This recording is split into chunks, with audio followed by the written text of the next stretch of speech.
क्रांति की शुरुआत जो है वो दूसरों से उम्मीद रखकर नहीं होती है। क्रांति की शुरुआत होती है खुद क्रांति बनने से।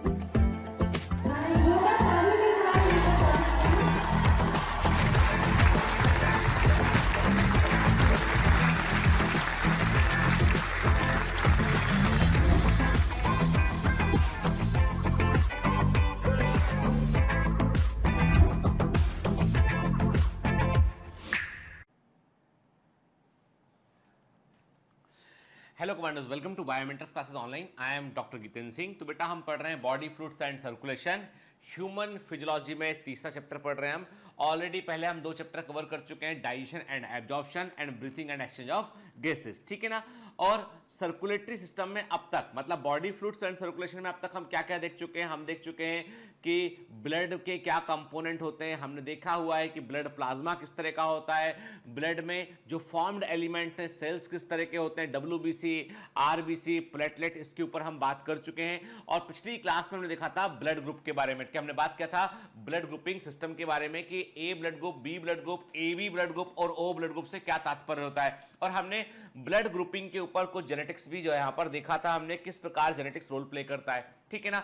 मल्टीपल एलेलिज्म और कोडोमिनेंस का एग्जांपल इसे हम क्यों कहते हैं, इन सारे क्वेश्चंस के आंसर पिछली बार हमें पिछले लेक्चर में मिले थे। लेकिन मैंने आपसे जो है कुछ क्वेश्चन भी किए थे होमवर्क के तौर पर, तो हम आज देखेंगे कि उन होमवर्क वाले क्वेश्चन का जो है वो उत्तर क्या है, उनका क्या आंसर है, उस पर हम बात करेंगे, ठीक है। तो सबसे पहले हर बार की तरह इस बार भी मैं आपको कुछ क्वेश्चन दूंगा, आपको बेटा बताना है। आपके सामने देखो बेटा, है ना, ये क्वेश्चन नंबर 1 है, ये क्वेश्चन नंबर 1 है। आपको बताना है इसमें कि ब्लड ग्रुप ए में एंटीजन कौन सा होगा। मैं यहां पे लिख देता हूं, ठीक है, मैं यहां पे फर्स्ट, ठीक है, एंटीजन कौन सा होगा।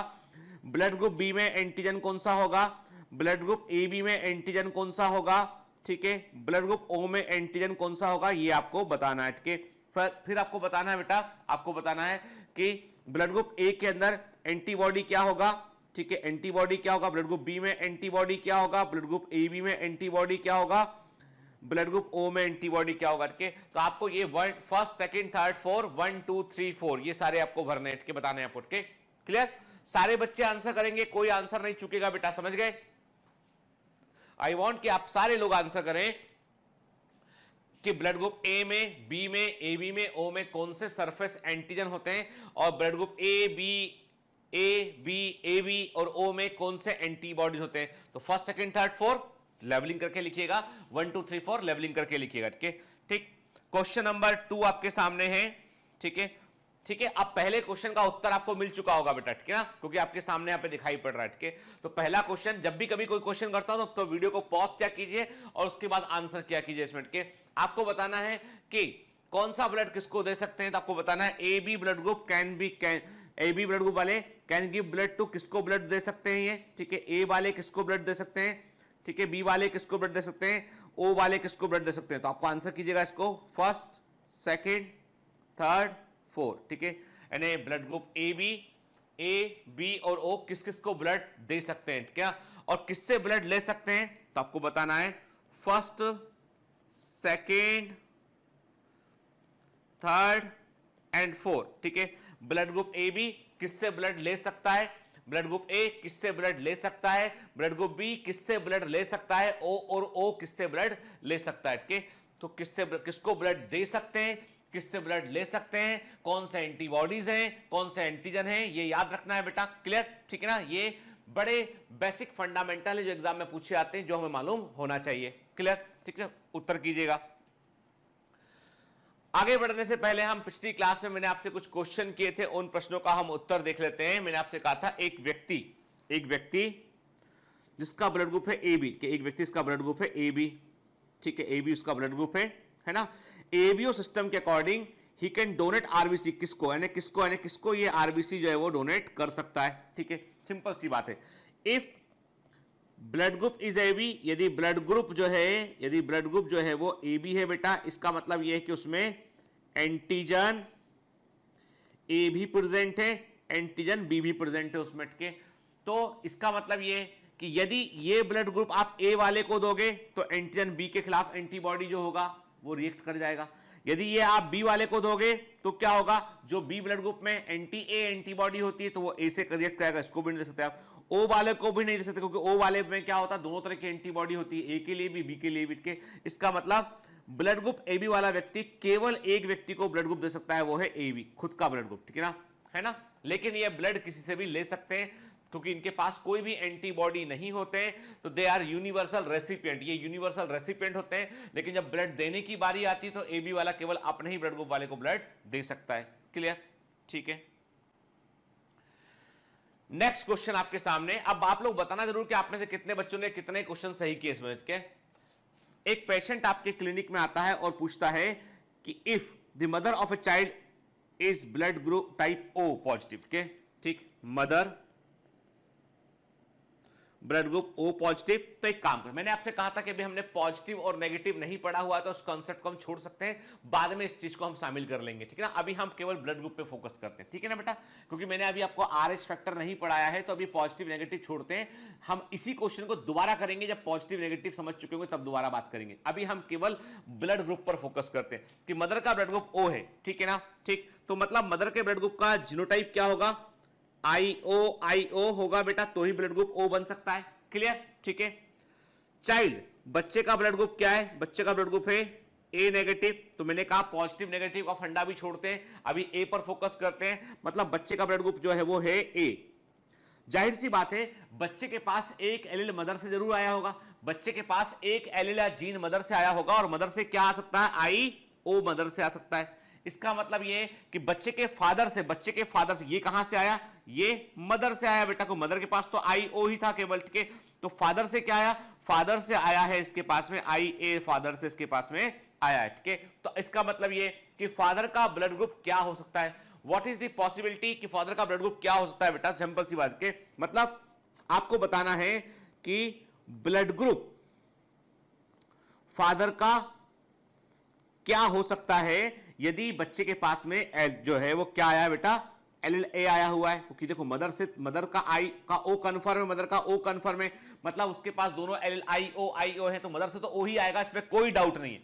फादर से ए आया, अब फादर से ए आने की पॉसिबिलिटी क्या है, फादर का ब्लड ग्रुप यदि ए हो, देयर इज पॉसिबिलिटी कि इससे ए एलील आ सकता है, या फादर का ब्लड ग्रुप ए बी हो तो इससे भी आ सकता है बेटा।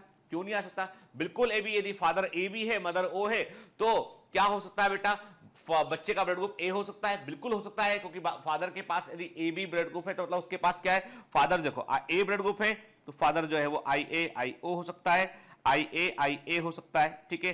ए बी है तो आई ए आई बी हो सकता है। हमें मतलब किससे, हमें मतलब है कि ये आई ए कहां से आया, इससे मतलब है हमें, ठीक है। तो मतलब फादर का पॉसिबल ब्लड ग्रुप होगा ए या फिर ए बी, ठीक है ना, क्लियर। तो फादर का पॉसिबल ब्लड ग्रुप होगा ए या ए बी। फादर का ब्लड ग्रुप क्या नहीं हो सकता है, तो फादर का ब्लड ग्रुप ओ नहीं हो सकता, ओ इज नॉट पॉसिबल, यदि ओ होगा तो कोई भी एलील नहीं आएगा, ठीक है। फादर का ब्लड ग्रुप बी नहीं हो सकता है, यदि बी होगा तो भी कोई तो ए एलील नहीं आ पाएगा, तो मतलब बी और O are not possible, A and A B are possible. Clear, ठीक है। बताइए कितने बच्चे सही किए थे उस उत्तर को, ईमानदारी से बताना, आपने सही किया नहीं किया, ठीक है, सिर्फ इतना सा लिख दीजिए, ठीक, यस और नो, सही किया नहीं किया, यस मतलब सही किया आपने, नो मतलब गलत किया आपने इसको, ठीक है, क्लियर। फिर बड़ा आसान सा क्वेश्चन है, जेनेटिक्स का क्वेश्चन है कि which type of inheritance are observed in the ABO group system of humans के। तो याद रखिएगा बेटा, मैंने आपसे कहा था ब्लड ग्रुप ए बी के, मैंने आपसे कहा था कि ब्लड ग्रुप ए बी जो है, ब्लड ग्रुप जो ए बी है, इट इज एक्चुअली क्या है, आई ए एंड आई बी, दोनों एल अपने आप को एक्सप्रेस करते हैं, it is the best example of codominance, ठीक है। तो ये तो सही टिक हो गया कोडोमिनेंस के। फिर मैंने कहा था कि ब्लड ग्रुपिंग में क्या होता है, तीन एल होते हैं, आई ए होता है, आई बी होता है और आई ओ या स्मॉल आई होता है, ठीक है। तो मतलब मोर देन एक जीन और एक उसके एक एलील के अलावा एक्स्ट्रा एलील होता है, मतलब it is example of the multiple एलीलिज्म, ठीक है। तो आंसर आ गया इसका ये, ठीक है ना बेटा, है ना। एपिस्टेसिस आंसर नहीं होगा, सेक्स लिंकेज आंसर नहीं होगा और पॉलीजेनिक इनहेरिटेंस भी आंसर नहीं होगा। आंसर इसका कोडोमिनेंस और मल्टीपल एलील्स का एग्जांपल है एबीओ ब्लड ग्रुप सिस्टम, ठीक है, क्लियर। तो पिछला आप कितनों ने सही किया? आप में से सब ने सही किया होगा, मुझे पूरी उम्मीद है बेटा। ठीक है, अब ये वाला क्वेश्चन बड़ा अच्छा क्वेश्चन है। A man suing his wife for divorce on the grounds of infidelity. Their first and second child, whom they both claim are of blood group O and AB. देखो, एक आदमी ने अपनी वाइफ पर जो है डिवोर्स का मुकदमा लगाया है और कहा है कि उसको उस महिला के कैरेक्टर पर, चरित्र पर शक है, और वो कहता है कि पहला और दूसरा बच्चा तो मेरा है पर तीसरा बच्चा मेरा नहीं है। तो आपको जो है लॉजिकली बताना है कि वो आदमी सही बोल रहा है नहीं बोल रहा है। ठीक, तो उसके लिए हम ब्लड ग्रुप के कॉन्सेप्ट यूज करेंगे। यहां पे देखो, फर्स्ट चाइल्ड के हमने क्या कहा? हमने कहा जो फर्स्ट चाइल्ड है वो क्या है? फर्स्ट चाइल्ड ओ है, मतलब आई ओ लिख देते हैं इसको हम। ठीक है ना?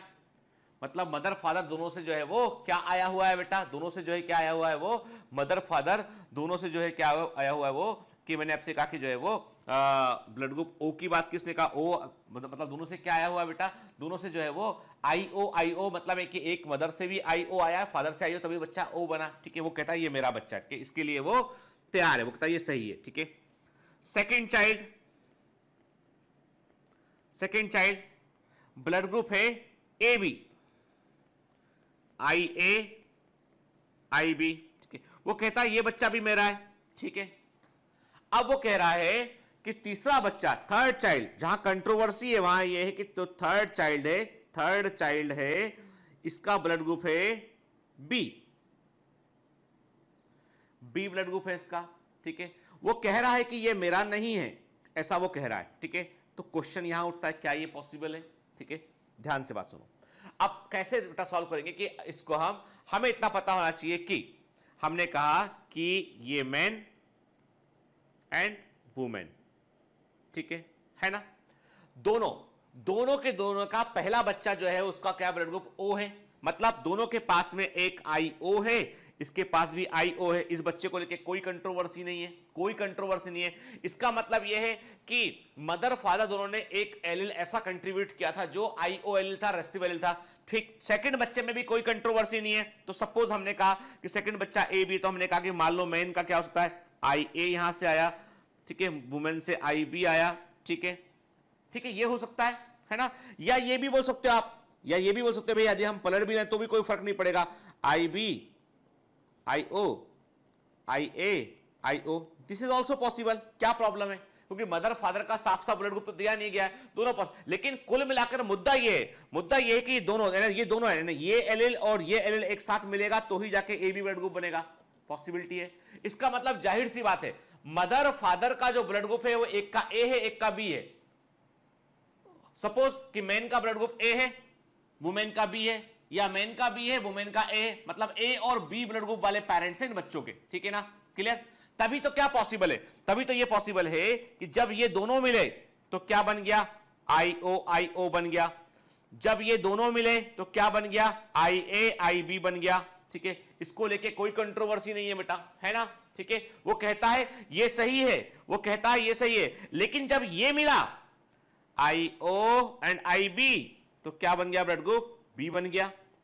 तो भैया ये तो पॉसिबल है, मतलब यदि मदर ए हो, फादर बी हो, या फादर ए बी हो, मदर ए हो, के ठीक, मतलब पेरेंट्स में एक का ब्लड ग्रुप ए है, एक का बी है, तो चारों पॉसिबिलिटी बनती हैं बेटा के। यदि मदर और फादर का ब्लड ग्रुप एक का ए हो, एक का बी हो, तो चारों पॉसिबिलिटी बनती है आई A I O, multiply cross कराया आपने आई बी आई ओ से, तो दोनों आई ओ मिलेंगे तो ओ ब्लड ग्रुप बन जाएगा। दोनों एक का ए एक का बी मिलेगा तो ए बी बन जाएगा। एक का ए और एक का आई ओ मिलेगा तो ए बनेगा। एक का आई बी और एक का आई ओ मिलेगा तो बी बनेगा। आदमी गलत बोल रहा है ये, एक्चुअली में आपका एक बच्चा ए बी ब्लड ग्रुप का है, एक ओ ब्लड ग्रुप का है, मतलब आप लोग का ब्लड या तो एक ग्रुप जो है एक का ए है, एक का बी है, तो चारों पॉसिबिलिटी संभव है, इसलिए मुकदमा खारिज किया जाता है। यह आदमी सही नहीं बोल रहा है और एकमात्र यह आधार ठीक नहीं है। ठीक है ना? क्लियर? तो ब्लड ग्रुप के आधार पे तो नहीं कर सकते भाई। ठीक है ना? अब ज्यादा शक है तो फिर भैया डीएनए प्रोफाइलिंग करा लो, है ना? चलिए, मुद्दा खत्म। देखते हैं कितने बच्चों ने सही सॉल्व किया ये बेटा, है ना? बताइएगा जरूर मेरे को, यस और नो। चलिए आगे बढ़ते हैं, बात करते हैं हम आरएच फैक्टर पे। अब जो प्लस और माइनस, आप देखिए मैंने कहा ना आपसे कि O पॉजिटिव, मैंने कहा आपसे ब्लड ग्रुप है एक O positive, O negative, A positive, A negative, B positive, B negative, AB positive, AB negative, मतलब अब ये पॉजिटिव नेगेटिव टाइप भी हो गए। मतलब ये है कि पहले 4 ब्लड ग्रुप थे A, B, AB और O, अब हर एक के 2 टाइप हो गए, A positive, A negative, B positive, B negative, AB positive, AB negative, O positive, O negative. अब ये पॉजिटिव नेगेटिव क्या है? ये है रीसस मंकी से डिस्कवर किया गया एक एंटीजन। कहते हैं कि आरबीसी की सरफेस पर एक एंटीजन डी होता है। क्या होता है? एक एंटीजन, आरबीसी की सरफेस पर एक एंटीजन डी होता है, ठीक है। और ये एंटीजन डी प्रेजेंट है तो ये प्लस प्लस ब्लड ग्रुप है, नहीं है तो माइनस सेट के। क्लियर?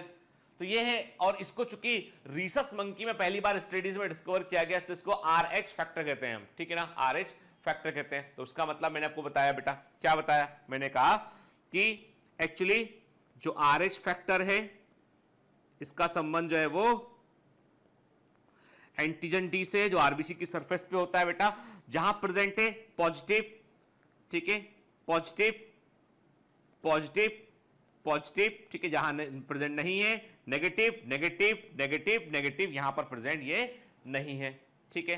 क्लियर है ना? डिस्कवर किसमें किया गया? Rhesus monkey. ये है रीसस मंकी, क्या दिखा रहा है, कह रहा है कि भैया मेरे चलो अच्छा हुआ मेरे कारण तुमको मालूम चल गया कुछ चीजें, ठीक है ना। 1940 में 1940 में RH फैक्टर को जो है डिस्कवर किया गया था, जब रीसस मंकी पर अध्ययन चल रहे थे।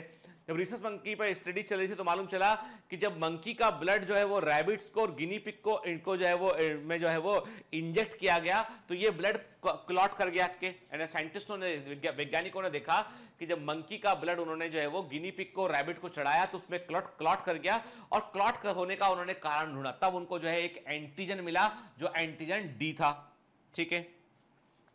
क्या लिखा एनसीईआरटी में? The RH antigen similar to one present in rhesus monkey, इसलिए इसको RH कहते हैं, is also observe on the surface of RBC in majority of humans के। याद रखिएगा 80%, 80% ह्यूमन जो है they have positive blood group के, मतलब हैव RH एंटीजन, इनमें RH एंटीजन इनमें होता है, ठीक है। 80% ह्यूमन बीइंग जो है, 80% ह्यूमन बीइंग जो होते हैं बेटा, लगभग 80% ह्यूमन बीइंग जो होते हैं उनकी आरबीसी की सरफेस पर आपको RH एंटीजन, मतलब एंटीजन डी दिखाई पड़ता है जो कि पॉजिटिव को सिंबल करता है, ठीक है ना। ऐसे लोगों को क्या बोलते हैं? ऐसे लोगों को हम RH पॉजिटिव कहते हैं, और जिनमें नहीं होता है ये उन्हें हम RH नेगेटिव कहते हैं। और जो RH नेगेटिव होंगे बेटा उनमें जो है वो एंटीबॉडी होगा इसके लिए, ठीक है।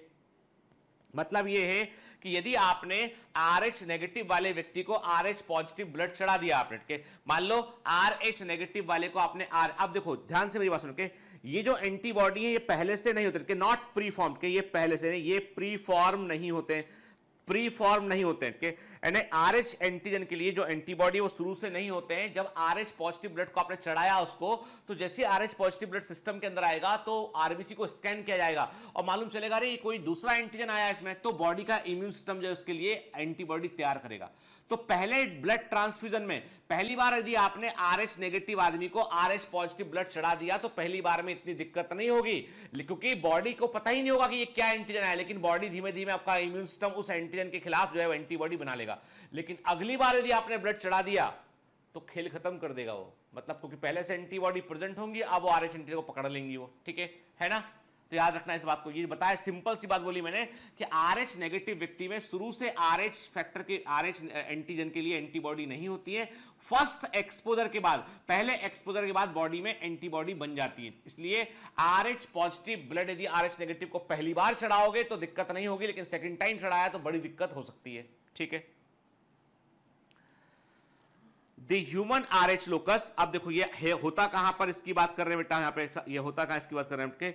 The human RH locus, locus मतलब the point where genes are present, यानी जीन जहां प्रेजेंट होते हैं, यानी जो RH का, जो रिसस मंकी का जो से जो निकाला गया एंटीजन है, एंटीजन डी का जो जीन है वो कहां पर होता है, तो ये याद रखिएगा, appears to consist of 2 structural gene, कि ये 2 स्ट्रक्चरल जीन से मिलकर बना होता है, D and CE, 2 structural gene से मिलकर बना होता है D and CE। अरे यार चलो कभी कभी टेक्निकल दिक्कत हो जाती है, तो मैंने कहा किससे दो डी एंड सीई, ठीक है, जो कहां होते हैं, short arm of chromosome number 1, क्या देखिए, ठीक है। अब आप मुझे बताइए कि एबीओ ब्लड ग्रुप सिस्टम का जो एंटीजन है उसके जीन कहां पर होते हैं, ठीक है, मैं पढ़ाया हुआ हूं कि एबीओ के जीन कहां, किस क्रोमोसोम, किस जीन किस क्रोमोसोम पर होते हैं, किस क्रोमोसोम पर आपको एबीए ब्लड ग्रुप सिस्टम के जीन देखने मिलते हैं। भूलना नहीं है, पिछली क्लास में बताया है मैंने आपको, जेनेटिक्स जुड़ा हुआ है बेटा, यहां पर के जेनेटिक्स यहां पर जुड़ा हुआ है कि, और ये ऐसे क्वेश्चन आ गए ना तो हमको ये नहीं बोल सकते हम कि हमने एनसीईआरटी में नहीं लिखा था। अरे किसने कह दिया कि एनसीईआरटी में लिखा है, वही पूछेंगे, बाहर का नहीं पूछेंगे हम, क्या, ठीक है। ये पैटर्न की बात अलग है, चलो भाई एनटीए ने किया ऐसा, लेकिन अपने हमको तो तैयार रहना बेटा, कुछ भी पूछेंगे हमको आंसर आना चाहिए उसका, जो एनसीईआरटी में लिखा है, between the lines of NCERT पता हमको होना चाहिए, क्लियर। तो मैंने क्या कहा आपसे कि ह्यूमन में, मनुष्य में जो आरएच का जो एंटीजन उसके जीन का जो है वो दो स्ट्रक्चरल जीन से मिलकर बनता है, डी एंड सीई, जो कि क्रोमोसोम नंबर 1 की शॉर्ट आर्म में होते हैं, ठीक है, ठीक। देखिए, the RH factor genetic information is also inherited by from our parent, but it is inherited independently of the ABO blood type allele के। याद रखिए, RH ग्रुप का इनहेरिटेंस जो है वो ABO ब्लड ग्रुप के इनहेरिटेंस से सेपरेट होता है। तो हमें दो ही पॉसिबिलिटी यहां पर होती है, पॉजिटिव और नेगेटिव के। मतलब हमने कहा antigen D, capital D gene मान लिया, स्मॉल डी हमने कह दिया ये पॉजिटिव के लिए, ये नेगेटिव के लिए। तो हमने क्या बोला, हमने कहा कि यहां पर जो एलील है, जो हमने कहा RH पॉजिटिव बोल दिया, इसको हमने RH नेगेटिव बोल दिया, इसको हमने D capital D small d बोल सकते हैं इसको हम, ठीक है। तो एक्चुअली क्या होता है बेटा कि ये इसका इनहेरिटेंस बिल्कुल सिंपल तरीके से होता है, कि देखो अब पॉसिबिलिटी क्या है कि हमने कहा 80% लोग RH पॉजिटिव होते हैं, तो दो संभावना है कि यानी जो एक व्यक्ति के, एक इंडिविजुअल, एक व्यक्ति जो है इंडिविजुअल में क्या पॉसिबिलिटी है, RH पॉजिटिव, ठीक है, मतलब कैपिटल डी जीन हो सकता है उसके पास, RH पॉजिटिव, या ऐसा हो सकता है RH positive RH negative, capital D small d हो सकता है। तो मतलब दोनों कंडीशन में कैपिटल D जीन डोमिनेट करेगा, मतलब RH positive is dominate over the RH negative के। तो RH पॉजिटिव जो होता है, RH पॉजिटिव जो होता है ये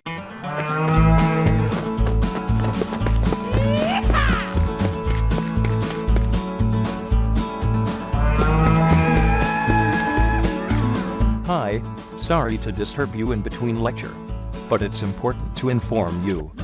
You should download Biomentors app from Google Play Store.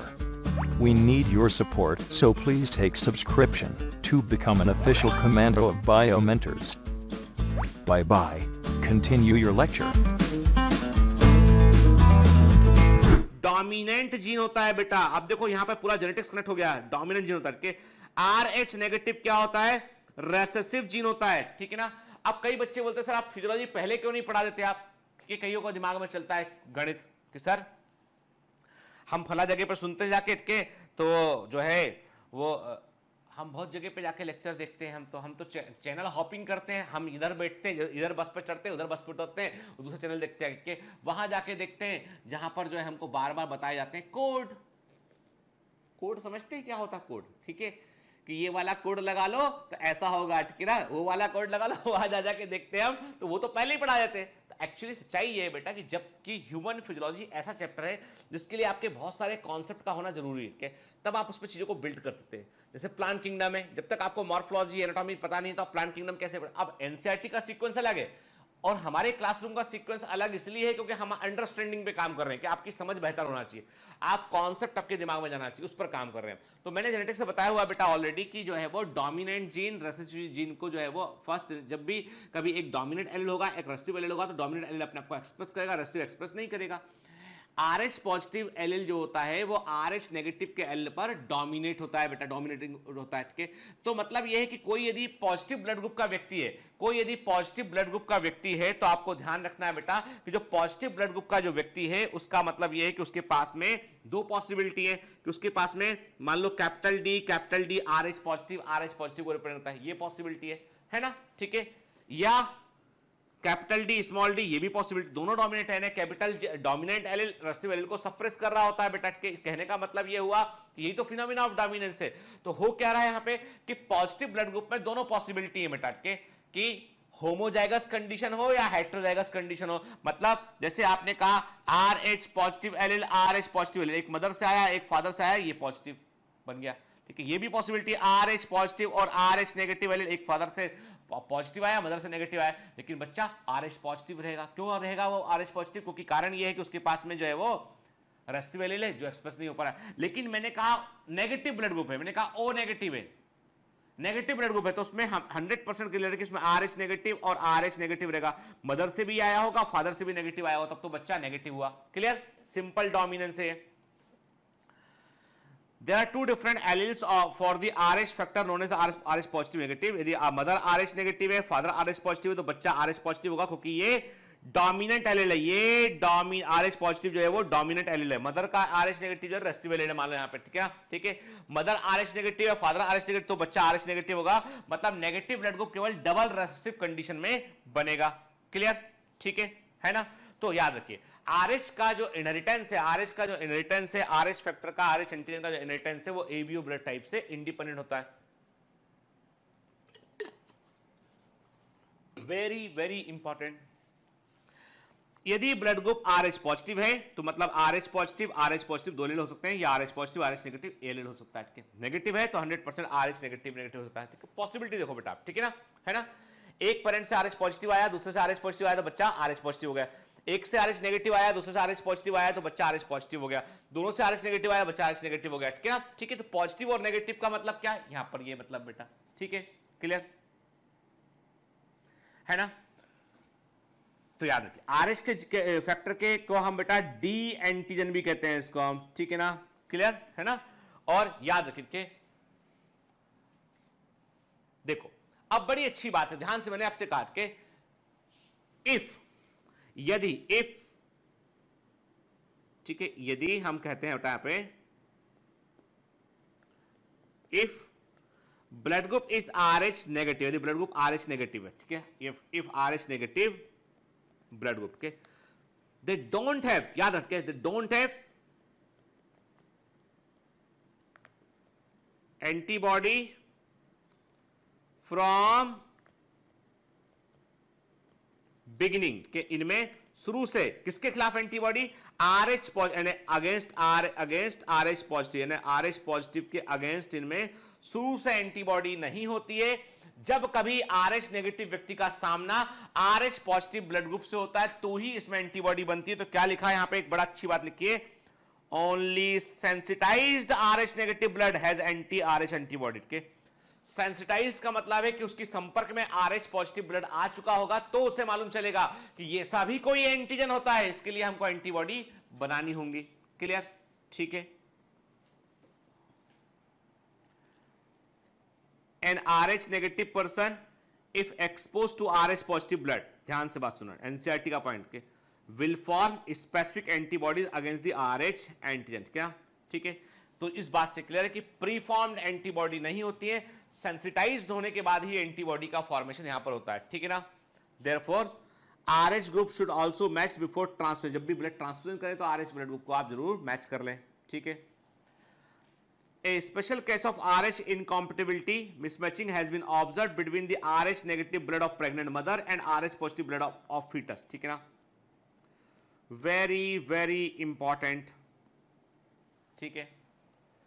RH incompatibility का एक स्पेशल केस क्या होता है बेटा, कि मदर RH नेगेटिव हो और फीटस RH पॉजिटिव। भाई देखो बच्चा जो बना है, बच्चा कैसे बना है, जाइगोट कैसे बना, एक गैमिट आया मदर से फादर, मदर का मान लो मदर का ब्लड ग्रुप नेगेटिव था, RH नेगेटिव था, मदर ने RH नेगेटिव वाला एलील कंट्रीब्यूट किया, फादर का RH पॉजिटिव था, उसने RH पॉजिटिव कंट्रीब्यूट किया, बच्चा RH पॉजिटिव हो गया। तो मदर है RH नेगेटिव, बच्चा है RH पॉजिटिव, ठीक है ना, क्लियर।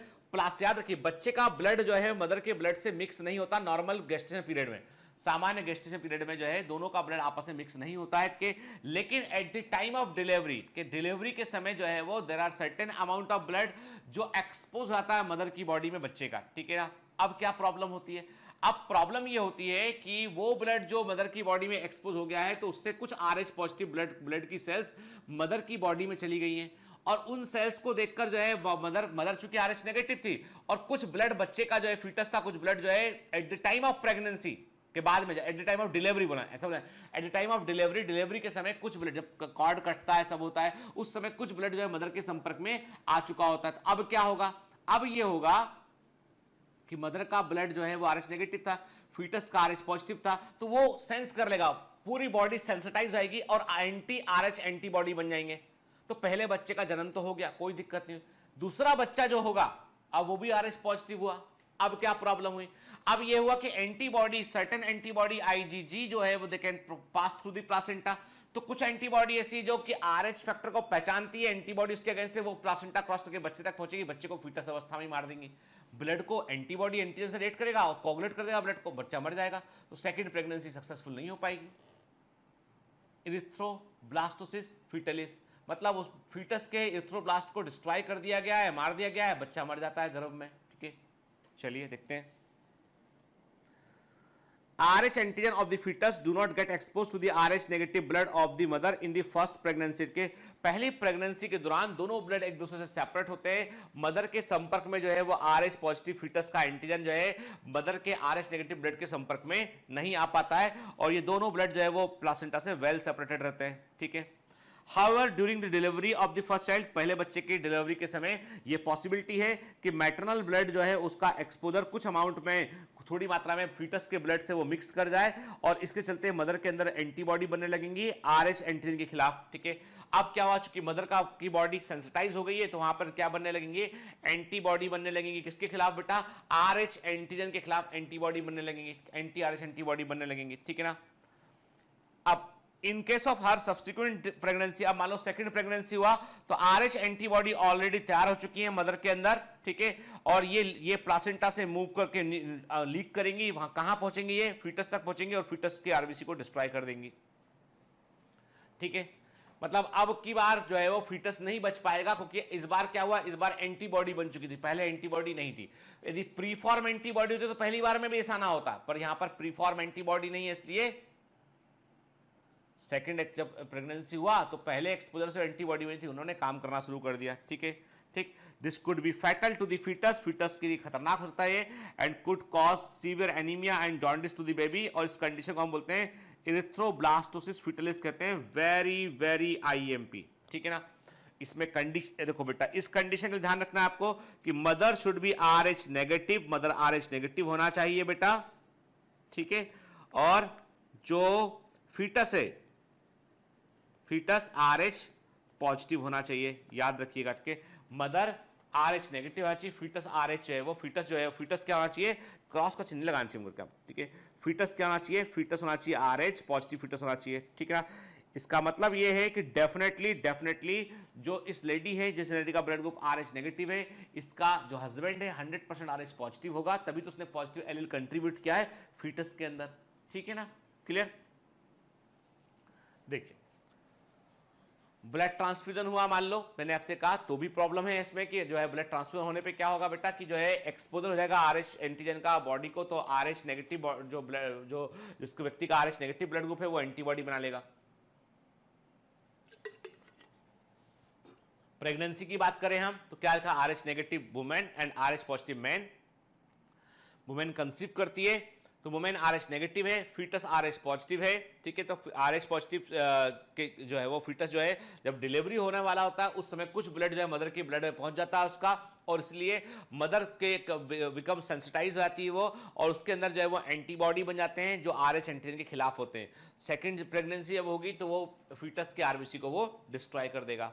ठीक है, क्लियर। इसे haemolytic disease of the newborn. ठीक है, अब देखो बेटा ये क्या है, ये है इरिथ्रोब्लास्टोसिस फीटलिस के, यानी जो जो मैंने कहा ना, इरिथ्रोब्लास्टोसिस फीटलिस के, वही क्या है, हीमोलाइटिक डिजीज ऑफ न्यूबॉर्न के। अब इसके ट्रीटमेंट का तरीका क्या, मान लो ऐसा हो गया तो अब क्या करें, क्या सेकंड बच्चा नहीं होना चाहिए, नहीं। डॉक्टर्स ने उसका तरीका भी खोज लिया है, उन्होंने कहा है कि यदि 500 international unit of anti-RH gamma globulin is administered to each rhesus negative non-sensitive woman who deliver a RH positive child has an abortion or an amniocentesis. This removes fetal cell from which before they can sensitise. अब क्या होता है, सुनो बात को ध्यान से के, जैसे ही मालूम चला डॉक्टर्स को, डॉक्टर्स बड़ा इंपॉर्टेंट रोल प्ले करते हैं, जैसे डॉक्टर को मालूम चला कि समस्या ये हो चुकी है कि RH पॉजिटिव फीटस है, RH नेगेटिव मदर है, ठीक है। अब डिलीवरी के समय कुछ ब्लड मदर के संपर्क में आ गया तो डॉक्टर ने झट से डॉक्टर ने क्या किया, डॉक्टर्स ने एक ऐसा गामा ग्लोबुलिन बना रखा है जो RH पॉजिटिव सेल्स, जो RH पॉजिटिव फीटस की सेल जो मदर के ब्लड में आ चुकी हैं उनको पकड़ लेगा, पहचान कर, और वहीं डिस्ट्रॉय कर देगा। अब चूंकि कोई ऐसा तो है नहीं कि 1 लीटर ब्लड फीटस का मां में आ गया, वो तो कुछ गिनी चुनी सेल्स होंगी जो मदर के अंदर आ गई होंगी, उनको पहचान के डिस्ट्रॉय कर दोगे तो इतना खतरा नहीं रहेगा। अदरवाइज वो सेल पूरे इम्यून सिस्टम को एक्टिवेट करेंगी, यानी जब तक इम्यून सिस्टम को पहचानेगा, यानी देखो इम्यून सिस्टम को सेंसिटाइज होने पर वक्त लगता है। जैसे अभी आपने देखा कोरोना का वैक्सीन लग रहा है लोगों को, कोविड-19 का वैक्सीन, तो जो कोविशील्ड है, एस्ट्राजेनेका का वैक्सीन है, ऑक्सफोर्ड में डिस्कवर किया गया वैक्सीन है, जो सीरम इंस्टीट्यूट बना रहा है, उसके 2 डोज लगते हैं। पहला डोज लगता है और फिर 14 दिन के बाद दूसरा डोज लगता है, उसके बाद इम्यूनिटी आती है बॉडी में। क्यों? यानी बॉडी को ऐसा थोड़ी एकदम रिएक्ट कर दी, एकदम रिएक्ट कर दी तो एलर्जी वाली कंडीशन आएगी। वो तो बॉडी का इम्यून सिस्टम को उस एंटीजन को पहचानने में, उसके खिलाफ एंटीबॉडी बनाने में वक्त लगता है, और उस वक्त के पहले यदि हमने उस एंटीजन को हटा दिया, उस वक्त के पहले यदि हमने उस एंटीजन को हटा दिया ना, तो बॉडी का इम्यून सिस्टम काम नहीं कर पाएगा। समझ गए बात को? तो यही फंडा अपनाया हमने कि जैसे ही मदर के ब्लड में फीटस का ब्लड मिक्स किया, हमने मदर को एक शॉट दे दिया, इंजेक्शन दे दिया हमने 500 international unit of anti RH gamma globulin. अब इसने क्या किया, उसने वो फीटस की सेल थी उनको पकड़ के उसे डिस्ट्रॉय करना शुरू कर दिया, डिस्ट्रॉय हो गया वो, इम्यून सिस्टम को मालूम ही नहीं चला कि कोई ऐसा एंटीजन आया भी था, तो काम खत्म है ना। चलिए क्या लिखा है, और ये मैं मन से नहीं बता रहा हूं, एनसीईआरटी में बकायदा मेंशन किया गया बेटा, एनसीईआरटी में इसको के this can be avoided by administrating anti RH antibodies, ठीक है ना, 500 international unit anti RH gamma globulins, ठीक है ना। इसको जैसे ही पहले बच्चे का डिलीवरी हुआ, उसके तुरंत बाद उसको जो है वो इंट्रोड्यूस करते हैं, ठीक है। पहले नहीं करते, पहले कर दोगे तो पहला बच्चा ही मर जाएगा भाई, समझ गए बात करके, पहले नहीं करेंगे कि ये हम कब करेंगे, ये करेंगे हम जब डिलीवरी हो चुकी होगी, उसके बाद हम जो है वो एंटी RH एंटीबॉडीज को देंगे, जो फीटल सेल्स मदर के ब्लड में चलेगी उनको वो डिस्ट्रॉय कर देगा। इस प्रकार हम मदर को सेव कर लेते हैं सेकंड प्रेगनेंसी में खतरा होने से, ठीक है ना। अब एक ब्लड ग्रुप ऐसा है जिसके बारे में एनसीईआरटी में जिक्र नहीं किया गया है, परंतु आपको पता होना चाहिए, और रैंडमली ये एग्जाम में पूछा गया, एम्स में पूछा गया है, AFMC में आया हुआ है बेटा, पहले ऑल इंडिया PMT में पूछा गया काफी साल पहले, लेकिन हमें पता होना चाहिए, ठीक है। It is just for awareness के एनसीईआरटी में नहीं है तो संभावना कम है आने की, लेकिन हमको पता होना चाहिए बेटा, ठीक है ना। तो ये होता है बॉम्बे ब्लड ग्रुप। अब बोलोगे सर ये कौन सा ब्लड ग्रुप है बॉम्बे के? बड़े मजे की बात है कि ये जो ब्लड ग्रुप है ये बड़ा यूनिक है ना, इसके सबसे अधिक इस तरह के लोग जो हैं जिनका ये यूनिक ब्लड ग्रुप है, ये बॉम्बे के अंदर देखे जाते हैं, बॉम्बे के आसपास के एरिया में देखे जाते हैं, इसे बॉम्बे ब्लड ग्रुप नाम दिया गया। इंडियन साइंटिस्ट ने डिस्कवर किया इसको, और इस ब्लड ग्रुप की खास बात यह कि ये दिखता O के समान है ना, ये ब्लड ग्रुप को लोग भागे नॉर्मल, जिसको पता नहीं ना वो इसको O ब्लड ग्रुप समझ लेगा, इसे वो O ब्लड ग्रुप समझ लेगा, और सब कुछ सारा प्रिकॉशन लेगा वो, यानी वो ABO के अकॉर्डिंग मैच करेगा, RH के अकॉर्डिंग मैच करेगा, लेकिन तब भी दुर्घटना घट जाएगी क्योंकि उसने बॉम्बे ब्लड ग्रुप को सोचा ही समझा ही नहीं उसने, ठीक।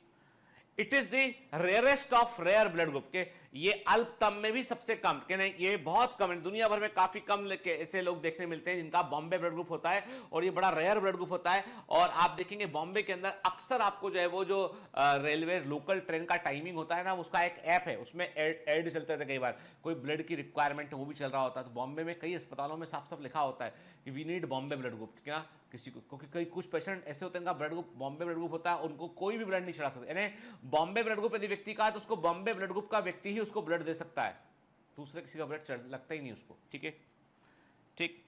It is the Bombay blood group is the rarest blood group, सबसे रेयर ब्लड ग्रुप में से एक है, first found in Bombay in India, hence called Bombay blood group के। ऐसा देखा जाता है कि 2.5 लाख में से एक व्यक्ति ऐसा है जिसमें हमको जो है ये ब्लड ग्रुप देखने मिल सकता है भारत के अंदर, क्या ठीक है ना, accept in parts of India, Bombay के अंदर। देखो ये आप पूरे भारत में देखोगे तो 2.5 लाख में से एक व्यक्ति मिलेगा, लेकिन बॉम्बे के अंदर ये आपको जो है वो थोड़ा ज्यादा मिलता है। 7,600 में से एक आदमी में आपको बॉम्बे ब्लड ग्रुप देखने मिल सकता है, ठीक है। और इसको हम एच ग्रुप भी कहते हैं, इसको हम एच ब्लड ग्रुप भी कहते हैं, ठीक है। देखो बेटा क्या होता है, नॉर्मली ऐसा मानते हैं, ध्यान से ऐसा मानते हैं बेटा, सुना मेरी बात ध्यान के, हम कहते हैं कि जिसका ब्लड ग्रुप ए है, बी है, ए बी है, ओ है, ध्यान से बात सुना बेटा, एकदम अटेंटिव होकर बात सुना मेरे, यानी चाहे ब्लड ग्रुप ए हो, बी हो, ए बी हो, ओ हो, तो ए ब्लड ग्रुप में ए एंटीजन होगा, कोई दो राय नहीं, बी एंटीजन होगा, कोई दो राय नहीं, ए बी में ए एंटीजन भी होगा, बी एंटीजन भी होगा, कोई दिक्कत नहीं, ओ में कोई एंटीजन नहीं होगा, ठीक है। लेकिन एक एंटीजन जिसकी बात हमने कभी नहीं की, एक ऐसा एंटीजन जिसको हमने कभी काउंट ही नहीं किया, जो सब में प्रेजेंट था, सब में प्रेजेंट था तो हमने काउंट नहीं किया, वो क्या था, वो था एंटीजन एच। ये ए में प्रेजेंट था, बी में प्रेजेंट था, ए बी में प्रेजेंट था, ओ में प्रेजेंट था, मतलब एंटीजन एच जो है वो सब में प्रेजेंट था, ठीक है। एंटीजन एच जो है वो सब में प्रेजेंट था, जब सब में प्रेजेंट था तो इसके खिलाफ एंटीबॉडी नहीं बनेगी, ठीक है। देखो इसका ब्लड ग्रुप ए में ए एंटीजन है, बी एंटीबॉडी है, बी में बी एंटीजन है, ए एंटीबॉडी है, ए बी में ए एंटीजन भी है, बी एंटीजन में तो कोई एंटीबॉडी नहीं है, ठीक है। ओ में ए एंटीजन भी नहीं है, बी एंटीजन भी नहीं है, तो दोनों ए और बी दोनों एंटीबॉडी प्रेजेंट है। अब प्रॉब्लम यहां पे होती है कि ब्लड ग्रुप ओ, ऐसा ब्लड ग्रुप ओ जिसके पास एच एंटीजन भी नहीं है, ऐसा ब्लड ग्रुप ओ जिसके पास एच एंटीजन भी नहीं है, वो होता है Bombay blood group. Actually it is a O, it is a O blood group that is not having even the H antigen. अब क्या हुआ, अब समस्या ये हो गई कि ओ ब्लड ग्रुप के पास में एंटीबॉडी ए था, बी था, अब इसके पास चूंकि एंटीजन एच भी नहीं है तो इसके पास एच एंटीबॉडी आ गया, ये एक नई चीज है, ठीक है। यानी ओ ब्लड ग्रुप का एक वेरिएंट क्या होता है, ओ ब्लड ग्रुप का एक वेरिएंट ऐसा भी होता है जिसके पास में एच एंटीजन सब में कॉमन था, अब ये इसमें एच एंटीजन भी नहीं है, तो ओ का एक ऐसा वेरिएशन बन गया जिसमें एंटीबॉडी एच भी प्रेजेंट है, इसको बोलते हैं बॉम्बे ब्लड ग्रुप, इसको बोलते हैं बॉम्बे ब्लड ग्रुप कहते हैं, ठीक है ना, ठीक। इसको डिस्कवर किया था डॉक्टर वाई एम बैंडे ने, डॉक्टर वाई एम बैंडे मुंबई के हैं, केईएम हॉस्पिटल के डॉक्टर, उन्होंने डिस्कवर किया था इसको, उन्होंने स्मॉल एच ब्लड ग्रुप भी कहा था, उन्होंने कहा था कि no expression of H antigen due to the point mutation of FUT1 gene के, उन्होंने अब इसको देखो क्रोमोसोम नंबर इतना रखिए, बॉम्बे ब्लड ग्रुप का जो एच एंटीजन है उसका जीन क्रोमोसोम नंबर 19 पे होता है। बॉम्बे ब्लड ग्रुप का जो एंटीजन एच के जो antigen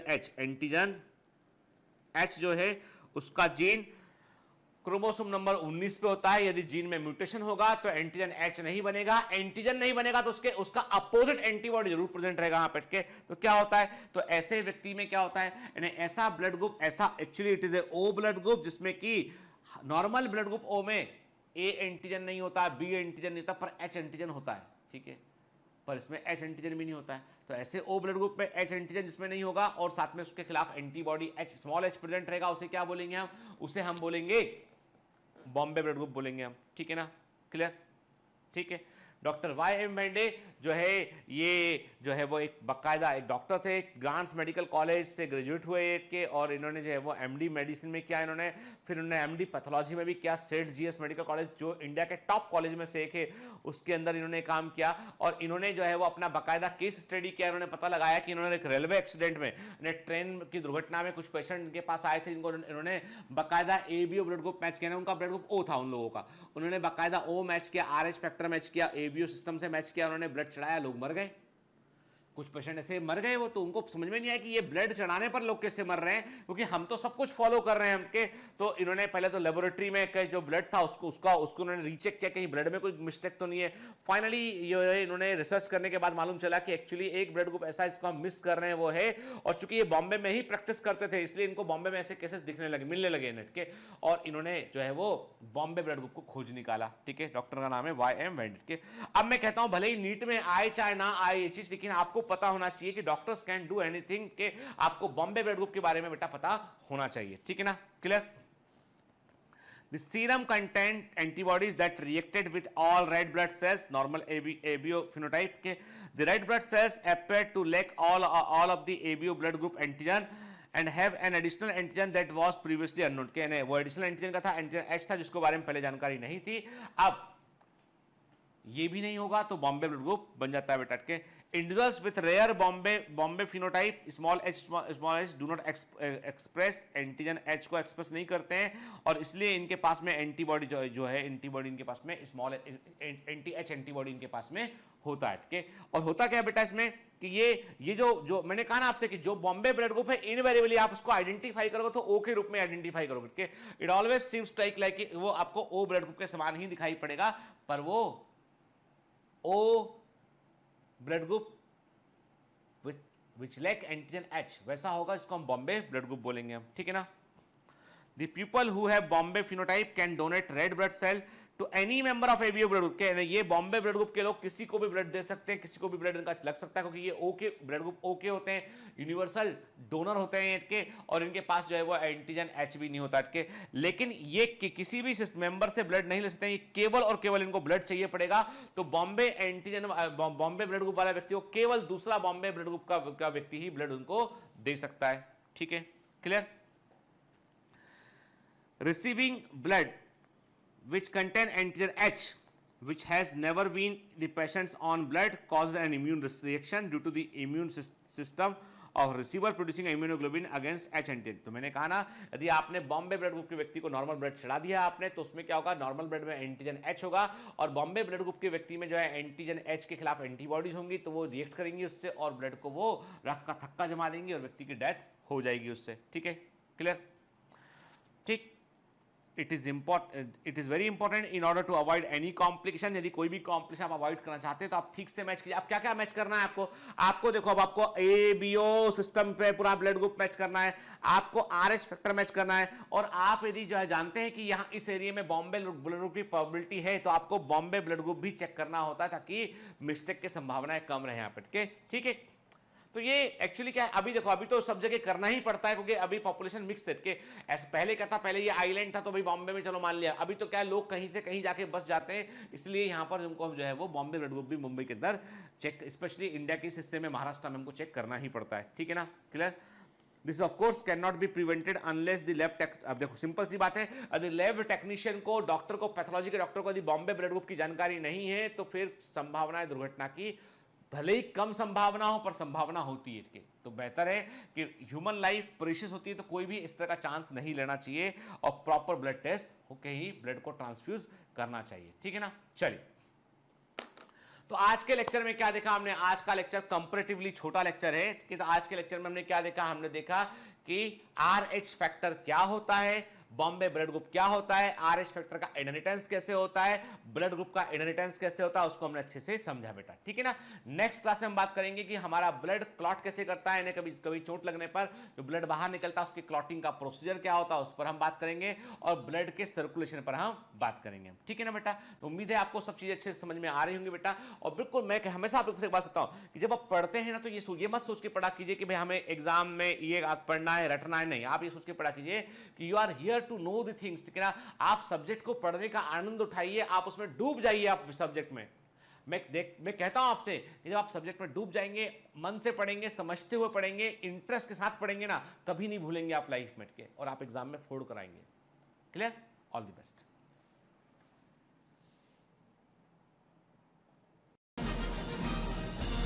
Hi. To become an official commando of Biomentors, join us at www.biomentors.online. Here you can solve daily practice papers, an online test. You can download performance enhancement sheets. You can track your progress. You can interact with other fellow commandos. Join us and prepare yourself. It's a commando training for your success.